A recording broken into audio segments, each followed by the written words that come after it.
पहला, मैं तुम्हें ये सोने से भरा थैला दे रहा हूं। अगर तुम इसका बुद्धिमानी से इस्तेमाल करोगे तो ये तुम्हारे भविष्य की सफलता का आधार बनेगा। दूसरा, मैं तुम्हें ये मिट्टी की पट्टी दे रहा हूं जिस पर सोने को संभालने के 5 नियम लिखे हुए हैं। अगर तुमने इस पर लिखी बातों पर अमल किया तो ये तुम्हारे अंदर प्रतिभा और सुरक्षा पैदा करेंगी। 10 साल बाद तुम अपने पिता के घर लौटना और अपना हिसाब देना। अगर तुम काबिल साबित हुए तो मैं तुम्हें अपनी जागीर का मालिक बना दूंगा। तुम अगर खुद को साबित नहीं कर पाए तो मैं ये सारी जायदाद इमाम को सुपुर्द कर दूंगा, जो मेरी आत्मा की शांति के लिए दुआ करेंगे और मेरे लिए खुदा से रहम की इल्तिजा करेंगे। इस तरह नुमासिर ने अपनी राह पकड़ी और अपने साथ सोने से भरा थैला एवं सोने को संभालने के नियम लिखी मिट्टी की पट्टी संभालकर रेशम के कपड़े में बांध ली और अपने नौकरों व घोड़ों के साथ निकल पड़ा। 10 साल बीत गए और नुमासिर ने जैसा वादा किया था उसके अनुसार घर लौटा और अपने पिता के पास पहुंचा। पिता ने उसके सम्मान में एक भोज का आयोजन कर रखा था। उसमें उसने अपने दोस्तों और करीबी रिश्तेदारों को भी बुला रखा था। जब खाना पीना हो चुका तब माँ बाप अपने सिंहासन जैसे आसन पर बैठ गए और बड़े से कमरे में उनके सामने नुमासिर अपने 10 साल के कामकाज का हिसाब देने के लिए खड़ा हो गया। आखिर बाप और बेटे के बीच 10 साल पहले यही वादा हुआ था। वो एक शाम थी। कमरे में जल रही तेल की बत्तियों के कारण चारों तरफ धुआं फैल गया था और सब कुछ धुंधला सा नजर आ रहा था। सफेद कपड़ों में नौकर हाथों में ताड़ के बड़े पत्तों को पंखा बनाकर वहां मौजूद लोगों को हवा कर रहे थे। वहां का माहौल गरिमा के अनुरूप ही बना हुआ था। नुमासिर की पत्नी और उनके 2 छोटे बच्चे भी वहां मौजूद थे। इसके अलावा परिवारों के दोस्त और अन्य सदस्य भी पास में बिछे गद्दों पर बैठे हुए थे और ध्यान से सुनने को बेताब लग रहे थे। नुमासिर ने अलग अंदाज में कहना शुरू किया, अपने पिता की बौद्धिकता को मैं सलाम करता हूं। आज से 10 साल पहले जब मैं अपनी जवानी की दहलीज पर था तब उन्होंने मुझे आगे बढ़ाया और उसी का नतीजा है कि मैं आज काबिल इंसान बन पाया। बजाय कि उनकी किस्मत के बल पर जागीरदार बनने के, आपने मुझे उदार मन से सोना दिया था। आपने मुझे उदार मन से अपना ज्ञान और अनुभव दिया था। सोने को लेकर मैं बेहद अफसोस के साथ कहूंगा कि मैं उसे संभाल नहीं पाया। वास्तव में वो मुझसे बहुत जल्दी दूर हो गया। मेरे अनुभवहीन हाथों से वो उसी तरह निकल गया जैसे किसी नौजवान के हाथों पहली बार जंगली खरगोश आता है और वो उसे अपनी गिरफ्त में नहीं रख पाता और वो उसके पास से निकल भागता है। उसकी बातें सुनकर पिता मुस्कुराए बिना ना रह सके और बोले, आगे कहो मेरे बेटे, तुम्हारी कहानी ने मेरी दिलचस्पी बढ़ा दी है और मैं विस्तार से इसे सुनना चाहता हूँ। मैंने निनीवेह जाने का फैसला किया क्योंकि मैंने सुन रखा था कि वो तेजी से फल फूल रहा है और मैं ये मान रहा था कि मुझे भी वहां मौका मिल सकता है। मैंने एक कारवां का साथ पकड़ लिया और उसमें मौजूद लोगों के साथ मेरी दोस्ती हो गई। उसमें 2 भले मृदुभाषी पुरुष भी शामिल थे जिनके पास सफेद खूबसूरत घोड़ों का समूह भी था जो हवा से बातें करने जैसी काबिलियत रखते थे। सफर के दौरान ही उन्होंने मुझ पर भरोसा करके बताया कि निनीवेह में एक रईस आदमी के पास एक घोड़ा है जो इतना तेज है जिसे कभी पछाड़ा नहीं जा सका। उसके मालिक को यह भरोसा है कि दुनिया का कोई भी घोड़ा उसके घोड़े को नहीं हरा सकता है। इसलिए उसने ये ऐलान कर रखा है कि उसके घोड़े को पीछे छोड़ने वाले घोड़े के मालिक को वो मुंह मांगा इनाम देने को तैयार हैं। अपने घोड़ों से तुलना करते हुए मेरे दोस्तों ने कहा कि इनके आगे वो घोड़ा लकड़ी का गधा साबित होगा जिसे वो आसानी से हरा देंगे। एक बड़े पक्ष के साथ उन्होंने मुझे भी अपने साथ आने का प्रस्ताव दिया और शर्त में अपने साथ मुझे भी शामिल कर लिया। उनकी योजना के साथ मैं चुपचाप उनके साथ हो लिया।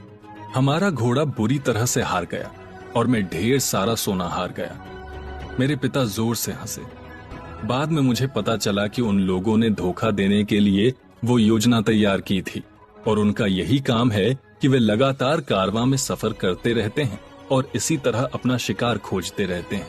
आप देखिए कि निनीवेह में मौजूद वो आदमी उनका साझेदार होता है और जो भी दांव वे जीतते हैं उसमें उस व्यक्ति का भी हिस्सा होता है। इस तरह की धोखेबाजी ने मुझे मेरा पहला सबक सिखाया। मैं जल्दी ही अपना दूसरा सबक सीखने की तैयारी में था, वो भी उसी तरह से कड़वा अनुभव था। कारवां में ही एक अन्य युवा व्यक्ति भी था जिसके साथ मैं काफी दोस्ताना हो गया था। वो एक रईस माँ बाप का बेटा था और मेरी ही तरह निनीवेह में एक उपयुक्त जगह की तलाश में जा रहा था। हमारे वहां पहुंचने के बाद थोड़े ही समय में उसने मुझे बताया कि एक कारोबारी की मौत हो गई है और उसकी दुकान तथा उसका ढेर सारा माल औने पौने बेचा जा रहा है, जिसे आसानी से खरीदा जा सकता है। उसने कहा कि अगर हम मिलकर वो सब खरीद लें तो बराबर का हिस्सेदार बनकर हम काफी लाभ कमा सकते हैं। उसने कहा लेकिन उससे पहले बेबीलोन जाकर वहां से अपना सोना लाना पड़ेगा ताकि दुकान और माल खरीदने में उसका निवेश कर सके। ये कहकर उसने दुकान और उसका सारा सामान मेरे सोने के जरिए खरीद लिया और मुझे इस बात पर राजी कर लिया कि लौटकर वो अपने हिस्से का सोना मुझे लौटा देगा और दोनों लोग मिलकर कारोबार को आगे बढ़ाएंगे। उसने बेबीलोन के दौरे में काफी वक्त लगा दिया। इस दौरान साबित हो गया कि वो बेवकूफ खरीदार अनाप शनाप खर्च करने वाला व्यक्ति था। मैंने अंततः उसे बाहर रखना तय कर लिया, लेकिन इससे पहले कि हमारा काम शुरू हो पाता मेरे पास सोना खत्म हो गया और दुकान में ऐसा माल जमा हो गया जो कि बिक नहीं रहा था। लिहाजा मैंने औने पौने में उसे एक इजरायली को बेच दिया और वहां से निकल गया। पिताजी, मैं बताता हूँ कि जल्दी ही मेरे और बुरे दिन शुरू होने वाले थे। मैं रोजगार की तलाश में जुट गया, लेकिन मुझे कोई काम नहीं मिला। मुझे न कारोबार की समझ थी और न ही किसी तरह का प्रशिक्षण ही मिला था जिससे मुझे रोजगार मिल सकता था। मुझे अपने घोड़े बेचने पड़े। मैंने अपना नौकर भी बेच दिया। मेरे पास जो अतिरिक्त कपड़े थे उन्हें भी मैंने बेच डाला ताकि मुझे खाने और रहने का जुगाड़ हासिल हो सके।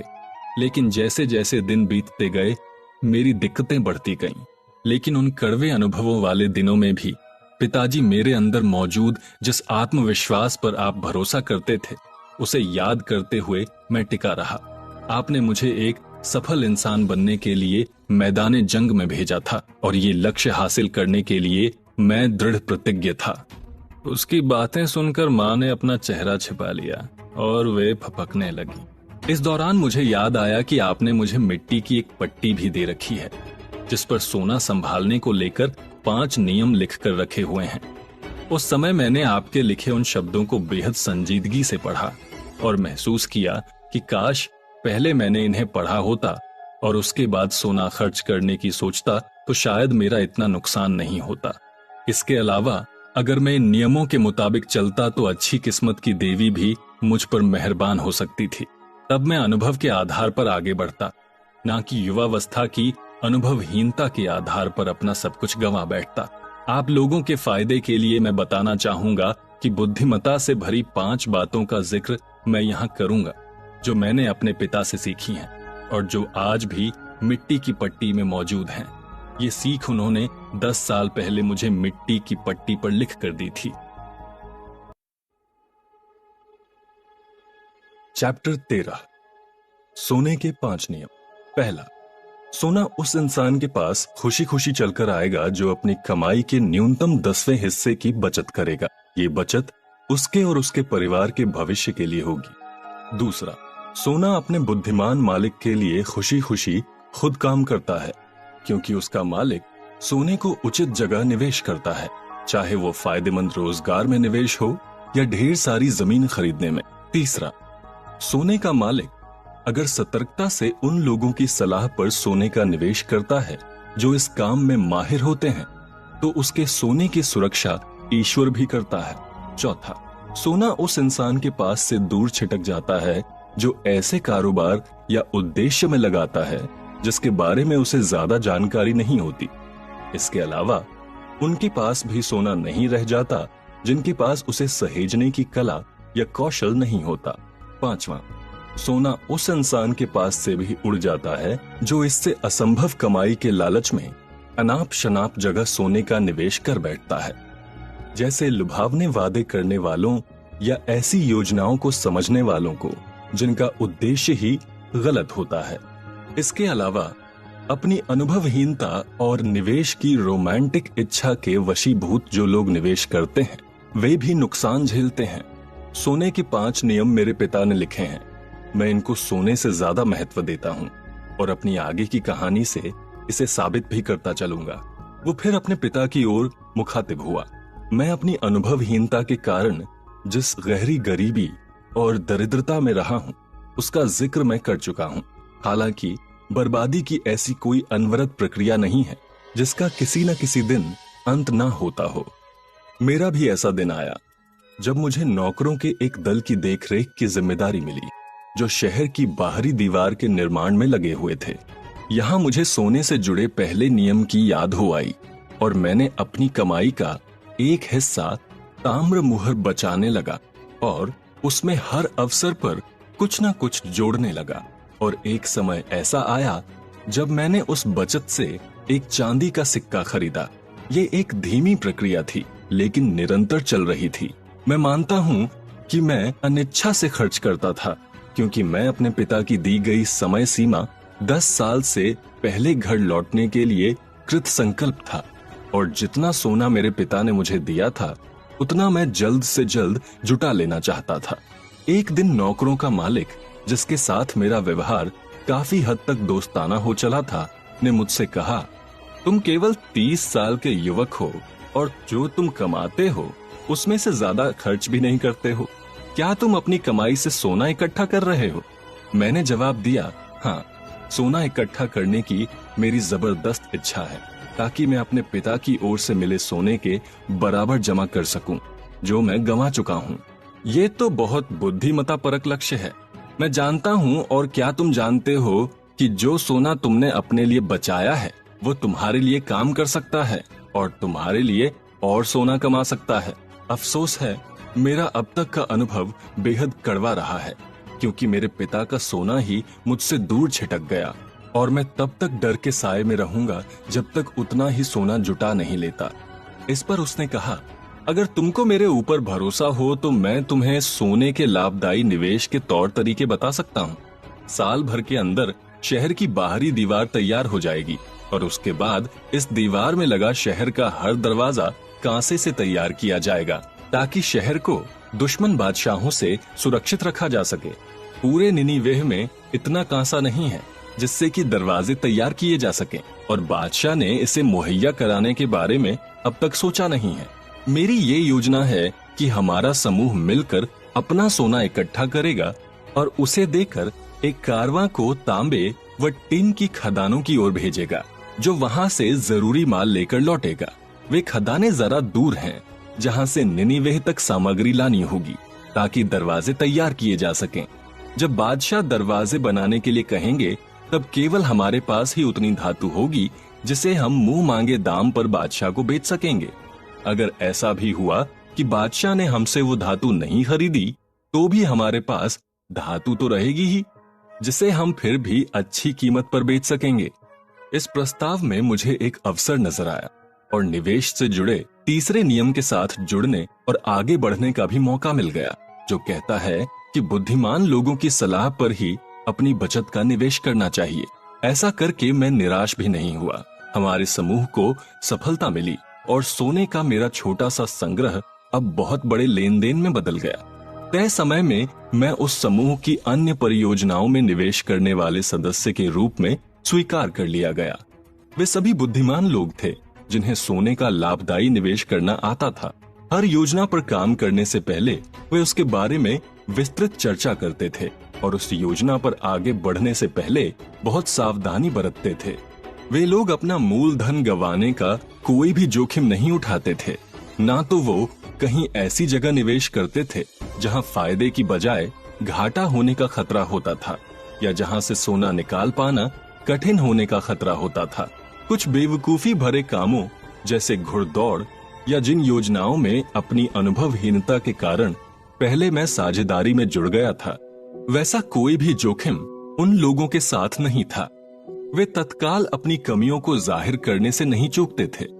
उन लोगों के साथ जुड़कर मैंने सोने के सुरक्षित निवेश के बारे में सीखा और उससे हासिल होने वाले रिटर्न को फायदेमंद भी बनाया।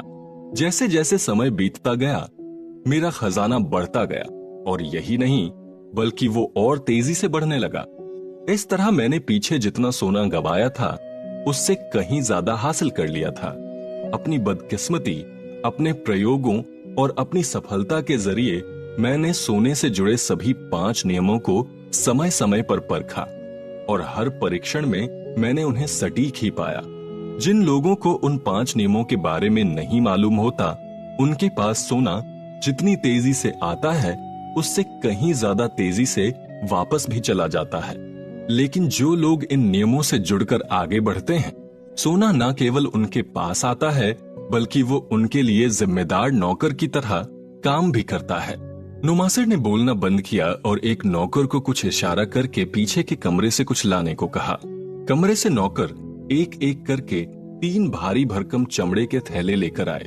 नुमासिर ने उन तीनों को एक एक करके खोल दिया और पिता से कुछ कहने से पहले उन्हें जमीन पर फैला दिया और बोला, आपने मुझे एक थैले में सोना भरकर दिया था जिसे बेबीलोन का सोना कहा जाता है।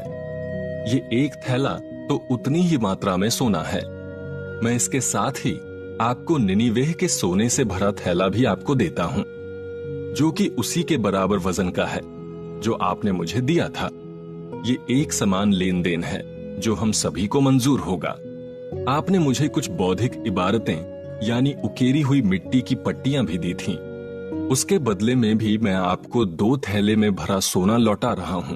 ऐसा कहते हुए उसने नौकर से बाकी के 2 थैले ले लिए और पहले की तरह ही उन थैलों को भी उसने अपने पिता के सामने खोलकर रख दिया। इस तरह पिताजी, मैं ये साबित करना चाहता हूं कि मैं अनुभव और बुद्धिमत्ता को सोने से ऊपर रखता हूं। फिर भी सोने से भरे थैलों से कोई बुद्धिमत्ता और अनुभव की कीमत भला कैसे आंक सकता है? बिना बुद्धिमत्ता के जिनके पास सोना है, उनके पास से वो आसानी से गायब हो जाता है। लेकिन जो विचारवान हैं, उनके पास ना होते हुए भी सोना आने लगता है। इन सोने से भरे 3 थैलों से यही बात साबित होती है।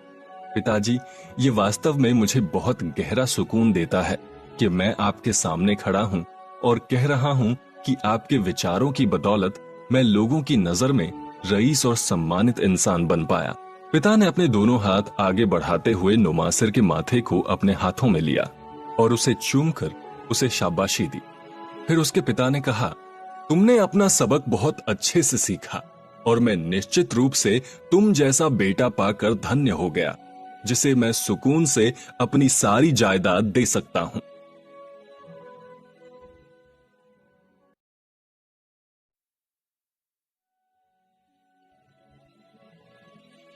कालाबाब ने कहानी समाप्त की और सुनने वालों की तरफ आलोचनात्मक नजर से देखने लगा। उसने कहा, इस नुमासिर की दास्तान से तुम सबने क्या सीखा? तुम में से कौन ऐसा हो सकता है जो अपने पिता या पत्नी के पास जाकर ये कह सके कि वो अपनी कमाई का बुद्धिमत्ता परक रखरखाव करता है? ये सम्मानित लोग क्या सोचते हैं जब आप ये कहते हैं, मैंने काफी यात्राएं की हैं और काफी कुछ सीखा है और काफी कमाया है, फिर भी दुर्भाग्य कि मेरे पास बेहद कम सोना है। कुछ मैंने सोच समझकर खर्च किए, जबकि कुछ को बेवकूफी में गवा बैठा और ज्यादातर मैंने अनाप शनाप खर्च कर डाला। दोस्त, अगर आप अब भी इसे किस्मत से जोड़कर देखते हैं और ऐसा सोचते हैं कि सोना कुछ लोगों के पास किस्मत की वजह से होता है और दूसरों के पास इसी वजह से नहीं होता, तो निश्चित रूप से आप गलती कर रहे हैं। जो भी व्यक्ति सोने से जुड़े सभी 5 नियमों को जानता होगा और उनका साथ पकड़कर चलेगा, उसके पास ही सोने का भंडार रहेगा। क्योंकि मैंने इन 5 नियमों के बारे में अपनी युवावस्था में ही सबक ले लिया था और उनसे जुड़कर चलता रहा, इसलिए नतीजा आपके सामने है कि मैं एक रईस व्यापारी हूं। इसके पीछे कोई विचित्र जादू नहीं है जिस कारण मैं संपत्ति अर्जित कर सका हूं। धन जितनी तेजी से आता है उतनी ही तेजी से चला भी जाता है। जिस संपत्ति से उसके मालिक को आनंद और संतुष्टि मिलती है वो धीरे धीरे आता है, क्योंकि ये एक बच्चे के जन्म लेने जैसा होता है जिसमें ज्ञान और उद्देश्य की लगन या दृढ़ता जुड़ी होती है। संपत्ति अर्जित करना एक विचारवान पुरुष के सामने हल्के बोझ के समान होता है। इस बोझ को लगातार साल दर साल बढ़ाते जाने से ही अंतिम उद्देश्य पूरा हो पाता है। सोने से जुड़े 5 नियम आपको केवल गौर करने के बदले रईस बनाने का इनाम देते हैं। पांचों नियमों में से हर एक नियम अपने मायने में रईस है, और अगर आप इन नियमों को समझने से वंचित रह गए हैं क्योंकि मैंने जो कहानी सुनाई वो बेहद छोटी थी, तो मैं आपको एक एक नियम के बारे में विस्तार से समझाता हूँ। मैं हर नियम के बारे में विस्तार से जानता हूँ और अपने दिल की गहराइयों से उनके बारे में आपको बता सकता हूँ। अपनी जवानी के दिनों में मुझे इनकी कीमत पता चली थी, और मैं तब तक संतुष्ट नहीं हुआ था जब तक कि मैंने इन नियमों को शब्दशः अपने जहन में नहीं उतार लिया था। सोने का पहला नियम। सोना खुशी खुशी उस इंसान के पास आता है और बढ़ता जाता है जो अपनी कमाई का न्यूनतम 10वां हिस्सा अपने और परिवार के भविष्य के लिए जमा करता जाता है। कोई भी व्यक्ति जो अपनी कमाई का न्यूनतम 10वां हिस्सा निरंतरता के साथ बुद्धिमानी पूर्वक निवेश करेगा, वो निश्चित रूप से एक बेशकीमती संपत्ति तैयार कर लेगा जो उसके आने वाले कल में भी आय का जरिया बनेगी और आगे उसके निधन के बाद उसके परिवार की आर्थिक सुरक्षा की गारंटी भी होगी। ये नियम कहता है कि सोना ऐसे व्यक्ति के पास खुशी खुशी चलकर आता है। मैंने इस नियम को अपने जीवन में वास्तव में सच पाया है। मैं जितना ज्यादा सोना इकट्ठा करता जाता, सोना उतनी ही तत्परता से मेरे पास आता जाता था और बढ़ती हुई मात्रा में आता था। जिस सोने की मैं बचत करता था वो पहले नियम के मुताबिक मेरे लिए काम करता था। सोने का दूसरा नियम। बुद्धिमान मालिक के लिए सोना दिलचस्पी और उत्साह से काम करता है क्योंकि वो उसके लिए फायदेमंद रोजगार तलाशता है, यहाँ तक कि ढेर सारी जमीन खरीदकर कीमत बढ़ाता जाता है। सोना वास्तव में इच्छुक कामगार होता है। साथ ही जब इसे पसंदीदा अवसर मिलता है, ये हमेशा अपने आप को गुणक में आगे बढ़ाने को लालायित रहता है। हर इंसान जिसने भी अपने सोने के भंडार को उचित जगह निवेश कर रखा है, उसके पास सबसे ज्यादा लाभ के अवसर आते हैं। जैसे जैसे वक्त गुजरता है, ये हैरत अंगेज अंदाज में खुद ब खुद बढ़ता जाता है। सोने का तीसरा नियम। निवेश के क्षेत्र में माहिर लोगों की सलाह पर जो इंसान सोने का निवेश करता है, ऐसे सतर्क निवेशक की सुरक्षा में सोना भी जुटा रहता है। सोना वास्तव में सतर्क निवेशक का साथ कभी नहीं छोड़ता, यहाँ तक कि बेपरवाह निवेशक के पास ये टिकता नहीं है।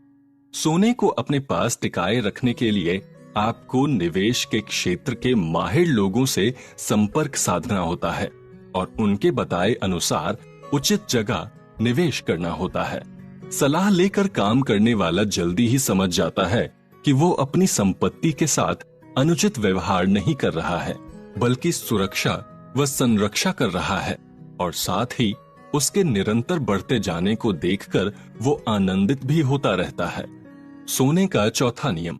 अगर आप किसी कारोबार या उद्देश्य के बारे में नहीं जानते हैं या आपके चुने गए निवेश के विकल्प पर इस क्षेत्र के माहिर लोगों के मना करने के बावजूद आप नहीं मानते और गलत जगह निवेश कर बैठते हैं, तो सोना ऐसे इंसान के पास से फिसल जाता है। अगर किसी इंसान के पास सोना है और वो उसे संभालने में सक्षम नहीं है, तो उसे कहीं भी निवेश करना लाभदायी ही नजर आएगा। ऐसे मामले में हमेशा नुकसान के जोखिम का खतरा बना रहता है।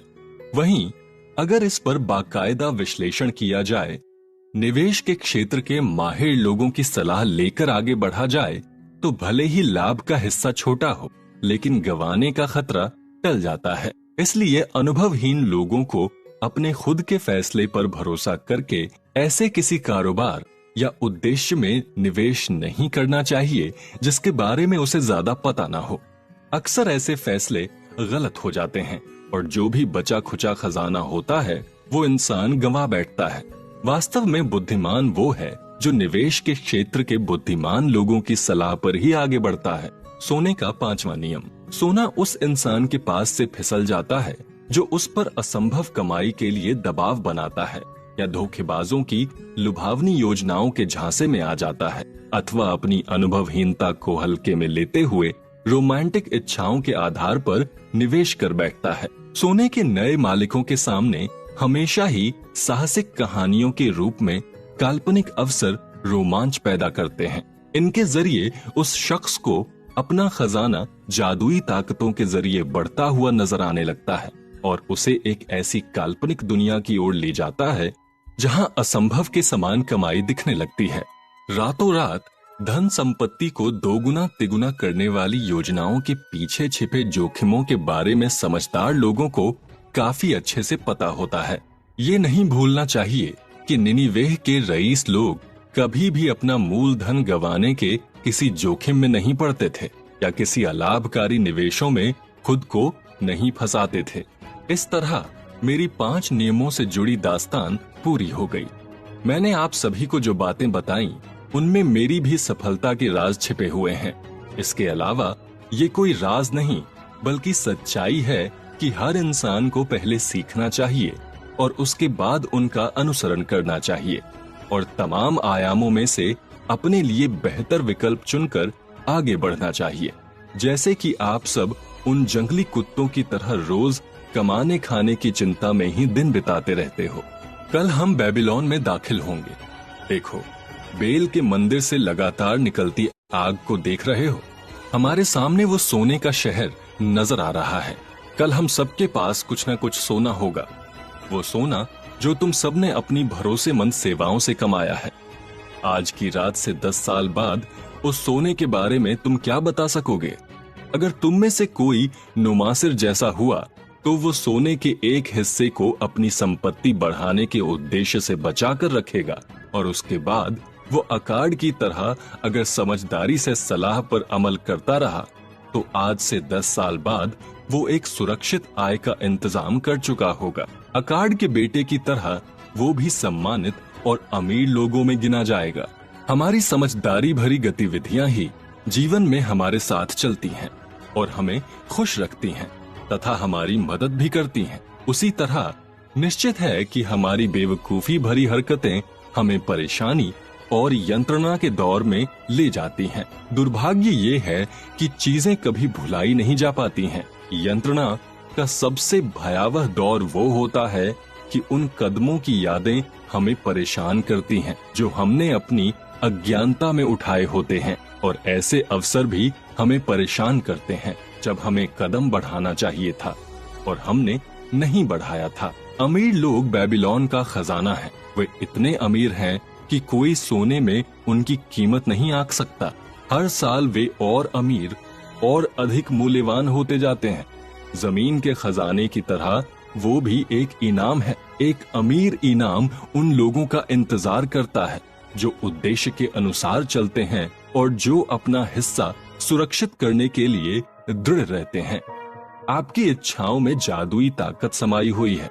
इस ताकत को दिशा देने की जरूरत होती है जो उस ज्ञान से मिलती है जो सोने के 5 नियमों से जुड़ा है और उसके अनुसार काम करके आप भी बेबीलोन के खजाने में हिस्सा पा सकते हैं। चैप्टर 14 बेबीलोन का स्वर्ण साहूकार। सोने के 50 सिक्के रोडन ने इससे पहले कभी नहीं देखे थे। वो बेबीलोन का अव्वल दर्जे का भाला बनाने वाला कारीगर था। पहली बार उसका चमड़े का बटुआ इस कदर सोने से भरा हुआ था। वो अब तक के सबसे उदार बादशाह के किले से चौड़े रास्ते पर आ गया था। उसके हर कदम पर उसके बटुए में भरे सोने के सिक्के खनक रहे थे और उसकी खुशी बढ़ा रहे थे। सोने के सिक्कों से आती आवाज उसे अब तक सुने सभी संगीतों में से सबसे मधुर लग रही थी। सोने के 50 सिक्के, इतना सारा उसने शायद ही कभी अपनी इतनी अच्छी किस्मत की कल्पना की थी। खनकते सिक्कों में ऐसी कौन सी ताकत होती है, उनसे वो जो चाहता खरीद सकता था।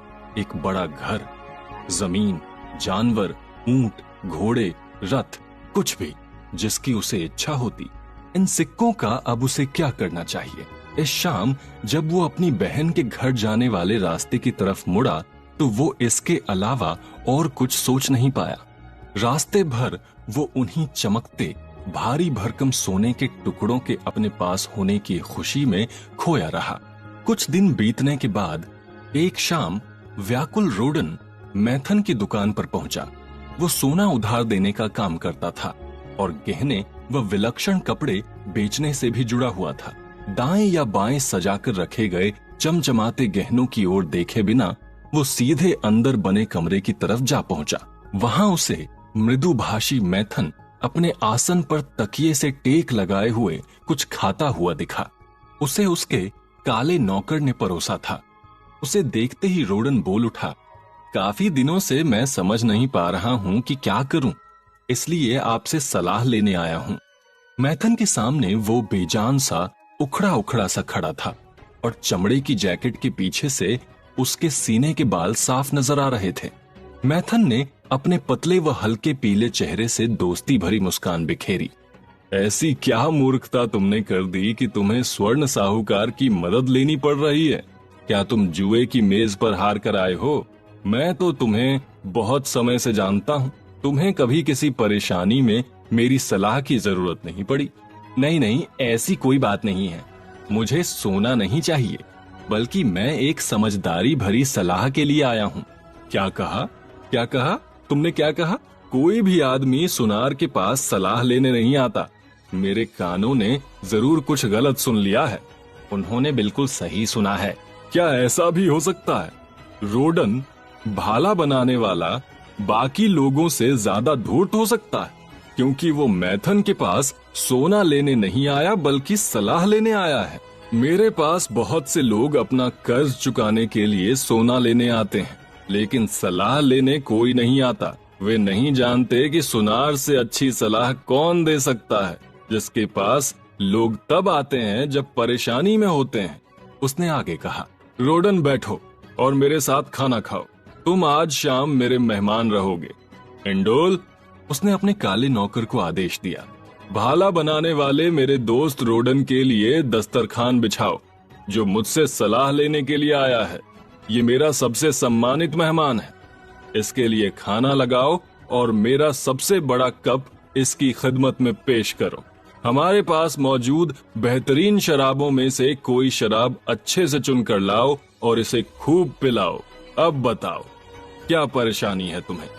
बादशाह ने मुझे उपहार दिया है। बादशाह का उपहार? बादशाह ने तुम्हें उपहार दिया है और उससे तुम्हें परेशानी हो रही है? ऐसा कैसा उपहार है?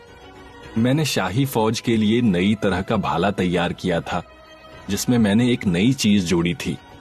वो चीज बादशाह को बेहद पसंद आई, जिसके बदले में उन्होंने मुझे सोने की 50 मुहरें उपहार में दे दी। और अब मैं समझ नहीं पा रहा हूं कि इनका क्या करूं। पूरे दिन जैसे तैसे सूरज आसमान में बढ़ता जाता है। हाथ जोड़े लोग मेरे पास उसमें से कुछ हिस्सा मांगने आते रहते हैं। ये कोई बड़ी बात नहीं है।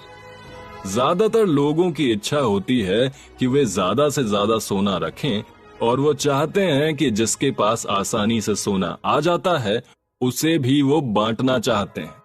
लेकिन क्या तुम ना नहीं कर पाते हो? क्या तुम्हारी इच्छा शक्ति तुम्हारे पंजों जितनी सख्त नहीं रह गई है? बहुत सारे लोगों को मैं मना कर चुका हूं, फिर भी कभी मैं आसानी से हाँ कर गया तो? क्या कोई अपनी बहन को ना कह पाएगा जिसके साथ वो गहराई से जुड़ा होता है? निश्चित तौर पर तुम्हारी बहन कभी नहीं चाहेगी कि वो इनाम की खुशी का आनंद तुम्हें ना लेने दे। लेकिन अपने पति अरमान की खातिर तो वो ऐसा कर सकती है, जिसे वो अमीर व्यापारी के रूप में देखना चाहती है। वो महसूस करती है कि उसे शायद ऐसा मौका ना मिल सके, और वो मेरे आगे गिड़गिड़ाकर उसके लिए कर्ज के रूप में इस सोने को मांग रही है, ताकि उसका पति खुशहाल व्यापारी बन जाए, और तब उससे होने वाले मुनाफे में से वो अपना कर्ज मुझे चुकता करेगा। मैथन ने कहा, मेरे दोस्त, ये तो बहुत अहम मुद्दा तुम लेकर आए हो चर्चा करने के लिए। सोना अपने मालिक के ऊपर गहरी जिम्मेदारी भी लेकर आता है, और इसी के साथ उसका बर्ताव भी अपने लोगों के साथ बदल जाता है।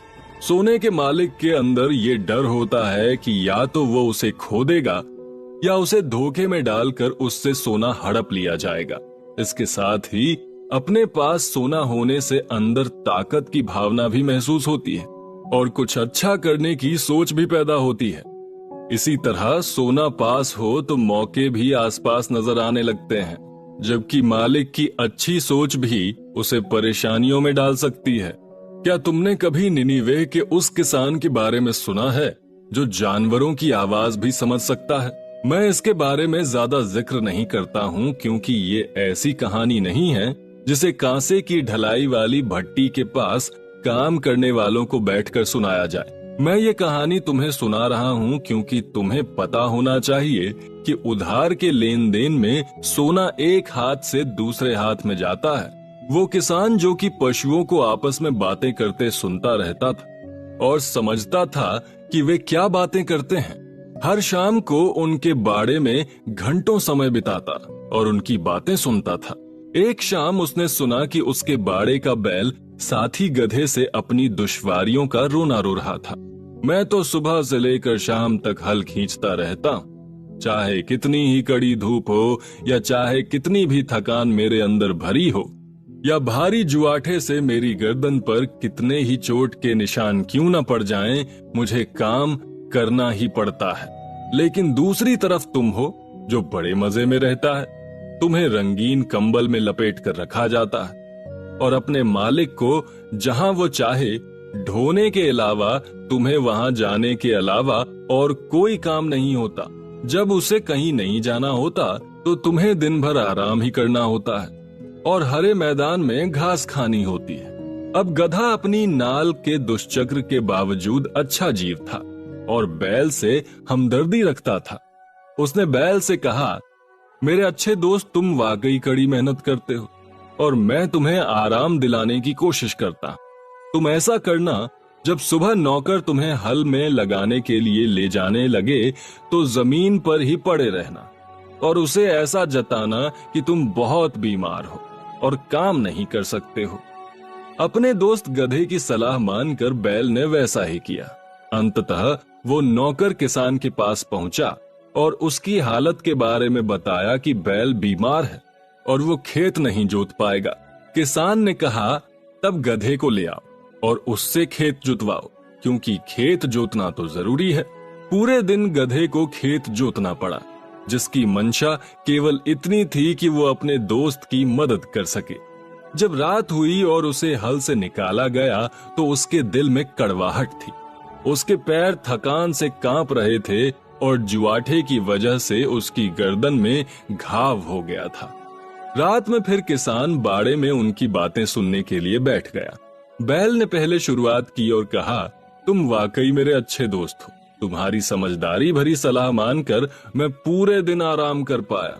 जवाब में गधे ने कहा, और मैं तमाम सहृदय लोगों की तरह अपने दोस्त की मदद करने चला और बदले में खुद ही उसके काम में जोत दिया गया। आज के बाद तुम अपना हल खुद ही चलाना, क्योंकि मैंने सुना है कि मालिक ने नौकर से कहा है कि अगर तुम दोबारा बीमार दिखो तो तुम्हें कसाई के पास भेज दे। फिर दोनों ने एक दूसरे से ज्यादा बात नहीं की। इसके बाद उनकी दोस्ती भी खत्म हो गई। क्या तुम इस कहानी के सबक के बारे में बता सकते हो? रोडन ने जवाब दिया, ये एक अच्छी कहानी थी, लेकिन मुझे इसमें सबक जैसा तो कुछ नजर नहीं आया। मैंने हालांकि तुमसे ऐसी उम्मीद नहीं की थी, लेकिन इसमें सबक है और बेहद सरल है। ये कुछ इस तरह है, अगर तुम अपने दोस्त की मदद करना चाहते हो तो वो कुछ ऐसी होनी चाहिए कि उसका भार तुम्हारे कंधों पर ना पड़ जाए। मैंने तो इसके बारे में सोचा ही नहीं था। ये तो वाकई समझदारी भरा सबक है। मैं नहीं चाहता कि मेरी बहन के पति का बोझ मेरे कंधों पर आए। लेकिन ये बताओ कि तुम तो बहुतों को उधार देते हो, क्या उधार लेने वाले तुम्हें वापस नहीं करते हैं?